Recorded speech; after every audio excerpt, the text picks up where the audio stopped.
મિત્રો, મેસેજમાં કોઈ ખોટી જગ્યાએ ક્લિક કરવાથી તમારું ખાતું ખાલી થઈ શકે છે. એ ના થાય એ માટે સમજવું જરૂરી છે કે ફ્રોડ એસએમએસ કયા છે અને રિયલ સાચા એસએમએસ કયા છે. જો તમારે પણ આ સમજવું હોય તો જોઈ લેશો. આજે હું તમને અલગ અલગ જાતના બધા મેસેજ સમજાવીશ. સાચા કયા છે, ફ્રોડ કયા છે, કઈ રીતે ખબર પડે એ પણ આપણે જોઈશું. છેલ્લે હું તમને એ પણ સમજાવીશ કે ગોલ્ડન નિયમો કયા છે જેનાથી ખબર પડે કે સાચો કયો, ખોટો કયો. તો શરૂ કરીએ. સૌથી પહેલાં ટોપિક શું છે? ફ્રોડ એસએમએસ અથવા તો સાચો એસએમએસ કઈ રીતે સમજવું. મિત્રો, એ સમજવા માટે એક પહેલો એસએમએસ તમને હું બતાવી દઉં છું, તમારે વાંચવાનું છે. ચલો, પહેલો એસએમએસ આપણે વાંચીએ અને સમજીએ કે આ ખોટો છે કે સાચો છે. તમે પણ વાંચો એકવાર. Your SBI account will be blocked today. Update KYC immediately. અને એક વેબસાઇટ તમને નીચે આપેલી છે, એક વેબસાઇટ પર ક્લિક કરવાનું લખેલું છે, SBI KYC alert.com. હવે આ મેસેજ શું કહેશે કે તમારું ખાતું આજે SBI છે એ બ્લોક થશે. બરાબર છે, બ્લોક થશે. તરત તમારું KYC અપડેટ કરો. તો પહેલાં તો આ મેસેજ બોલો શું લાગે છે, રિયલ છે કે ફ્રોડ? ક્લિક કરીએ. જોઈ શકો છો આ મેસેજ છે એ કયો છે? ફ્રોડ છે. કેમ ફ્રોડ છે? બેંક કદી KYC લિંક મોકલતું નથી. બરાબર છે. બીજી વસ્તુ ખાસ તમારે જોવાનું કે ખૂબ જ ઝડપી કોઈ વસ્તુ તમને કરવાની કીધી હોય, જેમ કે અપડેટ KYC, ઇમિજિએટલી ઝડપથી કરો, બ્લોક થઈ જશે. આવું કોઈ પણ જગ્યાએ ઉતાવળ કરવાનું કહ્યું હોય તો સમજવું કે આ ફ્રોડ જ છે. બરાબર છે. અને આવી કોઈ લિંક આપી હોય તો કોઈ પણ લિંક ક્લિક કદી કરવાની નહીં. તો આ મેસેજ તમારો ફ્રોડ છે. ચલો, બીજો એક મેસેજ જોઈ શકો છો. Your ATM card expired, click here to activate. તમારું ATM કાર્ડ એક્સપાયર થઈ ગયું છે, સમાપ્ત થઈ ગયું છે અને એક્ટિવેટ કરવું હોય તો અહીંયા ક્લિક કરો. તો આવું ક્લિક કરવાનું જ્યારે પણ આવે કોઈ પણ મેસેજમાં ચેતી જવાનું કે આવું ક્લિક કરવાનું કશું હોતું નથી. જો ક્લિક કરીએ તો શું કહે છે? પહેલાં તો ફ્રોડ છે. ATMનું કદી આવું એક્ટિવેશન કોઈ લિંકથી થતું નથી. યાદ રાખવાનું, બેંકને લગતા SMS હોય તો બેંકમાં જતા રહેવું. બરાબર છે. કદી કોઈ જગ્યાએ ક્લિક નહીં કરવી. નેક્સ્ટ મેસેજ છે, ઘણા લોકો આ વાંચીને ખુશ થઈ જશે. કોંગ્રેચ્યુલેશન્સ, તમને 10 લાખ રૂપિયા લાગ્યા છે. સબમિટ ડિટેલ્સ, અભિનંદન, 10 લાખ જીત્યા છો. તમારે ડિટેલ્સ અહીંયા ક્લિક કરો. બરાબર છે. તો પહેલાં તો આવું કોઈ જગ્યાએ તમને 1 રૂપિયો પણ કોઈ દુનિયામાં ફ્રી નથી આપવાનું. તમને 10 રૂપિયા પણ કોઈ જગ્યાએ નથી મળતા, તો 10 લાખ તમને SMSથી કઈ રીતે મળે? તો પહેલાં તો આવું કોઈ તમને પૈસા આપતું હોય ને SMSમાં, કોઈ પણ જગ્યાએ લાલચ આપતું હોય કે ફરવા જવાનું છે, તમને પ્રવાસની ટિકિટ આપીએ છીએ, એરોપ્લેનની ટિકિટ, વિદેશ જવાનું છે, બધા SMS ફ્રોડ છે. કોઈ ક્લિક કરવાની જરૂર છે નહીં. તો ચેતવણીવાળા શબ્દો કયા છે? કોંગ્રેચ્યુલેશન્સ, આ ચેતી જવાનું. સબમિટ ડિટેલ, તમારી ડિટેલ અહીંયા ભરો, ક્લિક કરો, ચેતી જવાનું. ઠીક છે. ચલો આગળ જઈશું. નેક્સ્ટ SMS છે. ચલો, ઇન્કમ ટેક્સનો SMS આવ્યો છે કે ઇન્કમ ટેક્સ રિફંડ 14,250 પેન્ડિંગ. તમે વાંચ્યું કે અચ્છા, ઇન્કમ ટેક્સ રિફંડ 14,250 પેન્ડિંગ છે. તમારો પાન નંબર વેરીફાઈ કરો.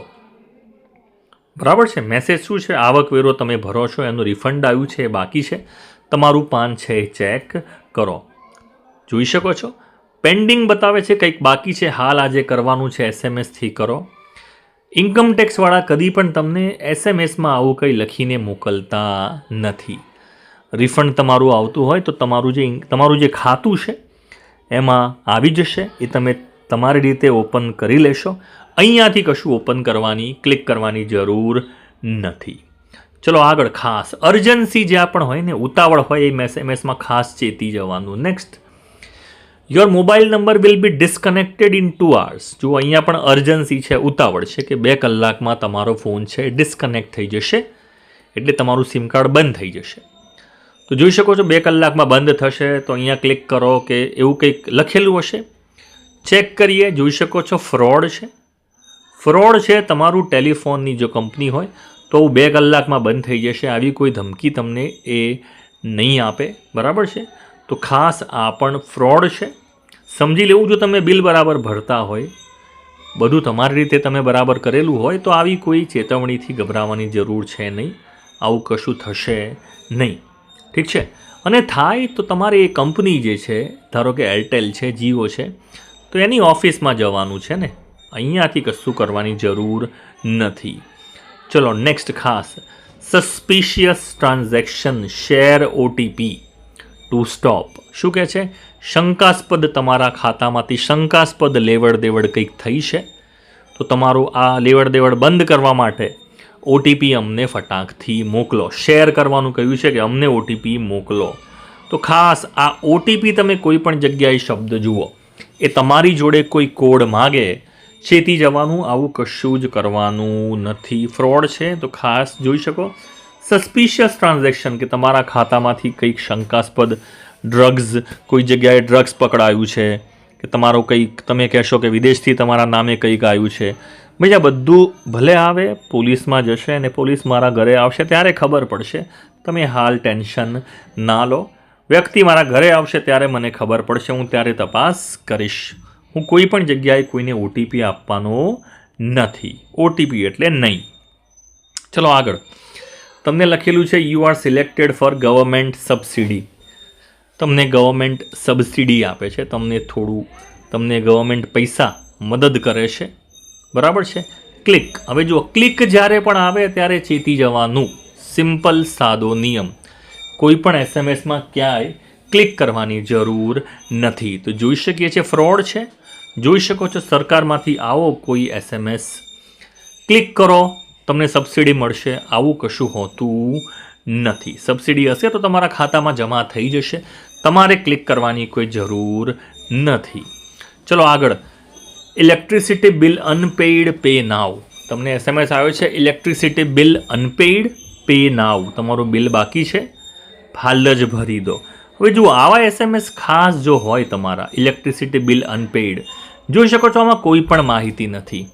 તમારા ઘરનું બિલ છે તો તમારા ઘરનો બિલ નંબર, કયા મહિનાનું બિલ છે, તમારું નામ શું છે, કેટલું બિલ આવ્યું છે, કેટલું બાકી છે, કોઈ પણ માહિતી આમાં છે નહીં. તો ચોક્કસથી આ તો ફ્રોડ જ છે. આમાં કોઈ પણ માહિતી આપી નથી તમારી. તો આને આપણે શું ગણીશું? ફ્રોડ ગણી દઈશું. અને ભરવું હોય તો હું જઈને ભરતો આવીશ, બરાબર છે. મારી રીતે મારું બિલ મને ખબર છે, મને નંબર ખબર છે, હું મારી રીતે ભરી દઈશ. અહીંયાથી ક્લિક કરીને ભરવાનું નથી. હવે નેક્સ્ટ મેસેજ તમે જોઈ શકો છો, your bank account has been credited with 2000. શું લખેલું છે? તમારું બેંક અકાઉન્ટ જે છે એમાં 2000 રૂપિયા જમા થયા છે, એવું લખેલું છે. તો જુઓ, અહીંયા ક્યાંય ક્લિક કરવાની, કોઈ જગ્યાએ લિંક કરવાની વાત નથી, ક્લિક કરવાની વાત નથી. ખાલી એવો એસએમએસ છે કે તમારા ખાતામાં 2000 જમા થયા છે. તો આ મેસેજમાં તમારી બેંકનું નામ પણ લખ્યું હશે, બરાબર છે. કે જુઓ, આમાં કોઈ અર્જન્સી નથી કે હાલ જ ક્લિક કરો, હાલ જ ચેક કરો. તો આવો એસએમએસ હોય, કોઈએ આપણને પૈસા મોકલ્યા હોય તો ચેક કરી લેવાનું. આ મેસેજ સાચો છે, તમને માહિતી આપી છે કે 2000 રૂપિયા જમા થયા છે. તો અહીંયા તાત્કાલિક લિંક ક્લિક કરવાનું કશું લખ્યું નથી, તો સાચો એસએમએસ હોઈ શકે છે. પણ જો અહીંયા કંઈ લિંક આપી હોય તો આપણે લિંક ક્લિક કરવાની નથી, ખાસ યાદ રાખજો. ભલે એસએમએસ બરાબર છે, આપણે ક્લિક નહીં કરીએ. ચલો ફરીથી આવો મેસેજ, તમે LPG subsidy has been credited. જો શબ્દ કયો છે? ક્રેડિટેડ. તમારા ખાતામાં એલપીજી સબસિડી જમા થઈ ગઈ છે, ખાલી એવો મેસેજ છે. અહીંયા પણ જુઓ, કંઈ ક્લિક કરવાની વાત નથી, કોઈ જગ્યાએ કશું ઓપન કરવાની વાત નથી, કોઈ ફોર્મમાં માહિતી ભરવાની વાત નથી. તો આ એસએમએસ બોલો, જોઈ શકો છો આ મેસેજ પણ રિયલ છે, સેફ છે. અહીંયાથી કશું ખોલવાની જરૂર નથી, અહીંયા કશું ખોલવાનું આપ્યું પણ નથી, તો કોઈ જગ્યાએ લિંક નથી આપેલી, બરાબર છે. ચલો નેક્સ્ટ. આ એસએમએસ આવ્યો છે કે your Amazon parcel is out for delivery. તમારું એમેઝોન પાર્સલ છે ડિલિવરી માટે નીકળી ગયું છે. તો નીકળી ગયું છે તો આવશે ઘરે. અહીંયા પણ કશું ક્લિક કરવાની, ક્લિક નાઉ, ઓપન લિંક, એવું કશું જ આપ્યું નથી. અહીંયા માહિતી ભરો, એવું કશું જ આપ્યું નથી. તો આ મેસેજ પણ સેફ છે, રિયલ છે, બરાબર છે. નેક્સ્ટ. તમે ધારો કે આપણી ભારતીય રેલવે સાઇટ પર તમે પેમેન્ટ કર્યું હોય, તમે ટિકિટના પૈસા ચૂકવ્યા અને આવો મેસેજ આવ્યો કે payment of 499 successful at IRCTC, એટલે ઇન્ડિયન રેલવેનું જે તમારું પોર્ટલ છે એ વેબસાઇટ ઉપર તમે પૈસા ભર્યા છે તો પેમેન્ટ સક્સેસફુલ છે એવો SMS આવ્યો છે. તો પેમેન્ટ સક્સેસફુલ આવ્યું, બરાબર છે મેસેજ, આમાં કોઈ ભૂલ નથી. અહીંયા અર્જન્ટલી ક્લિક કરો એવું કશું જ આપ્યું નથી, એટલે SMS બરાબર છે. તો આ પણ જોઈ શકો છો, SMS રિયલ છે, સેફ છે. તો ગોલ્ડન નિયમો કયા, રૂલ્સ કયા? મિત્રો, રૂલ્સ જોવા જાઓ તો પહેલો રૂલ છે, કોઈ પણ જગ્યાએ જો ઉતાવળ હોય, અર્જન્સી હોય, ખાસ આ શબ્દો ખાસ નોંધી રાખો, અર્જન્સી હોય, ઉતાવળ હોય કે તાત્કાલિક 2 કલાકમાં 3 કલાકમાં બંધ થઈ જશે, ક્લિક કરવાની છે, ઓપન કરો, અથવા તમારી ડિટેલ અહીંયા ભરો, KYC કરો, આવું બધું આજે ને આજે કરવાનું છે. આવી કોઈ પણ જગ્યાએ ઉતાવળ આવે તો ખાસ ચેતી જવાનું. અર્જન્સી હોય, ઉતાવળ હોય ને લિંક આપેલી હોય ક્લિક કરવાથી કે ખુલતું હોય તો એ ફ્રોડ જ હોય. ભૂલથી ક્લિક થઈ જાય તો પણ બેક દબાવીને પાછા જતા રહેવાનું. બીજો નિયમ શું છે? OTP never share. કદી પણ કોઈની જોડે OTP તમારો આવે છે એ શેર કરવાનો હોતો નથી, બરાબર છે? ખાસ OTP કોઈની જોડે શેર કરવાનો નથી. નેક્સ્ટ આગળ, always check official app. Always check official app એટલે જે પણ તમે વસ્તુ વાપરો છો, તમે તમારી બેંકની એપ વાપરતા હશો, જીઓ વાપરતા હશો, એમેઝોન વાપરતા હશો, આ જેટલી પણ એપ છે એ તમારે અલગથી તમારી રીતે ઓપન કરીને ચેક કરવાનું, કોઈ મેસેજમાં ક્લિક કરીને ખોલવાનું નથી. એ વેબસાઇટ, એ એપ ખોટી હોઈ શકે છે. જ્યારે પણ તમને શંકા જાય, ટેન્શન નહીં લેવાનું, એને અવગણો, ઇગ્નોર કરો, અવગણો, કશું લૂંટાઈ નથી જવાનું. હા, પણ ક્લિક કરશો તો કદાચ લૂંટાઈ જશે. તો આ નિયમો ધ્યાનમાં રાખજો. આ SMSને, આ જે વિડીયો છે બીજા મિત્રો જોડે પણ શેર કરશો જેથી એ લોકોને પણ મદદ મળે. Thanks for watching.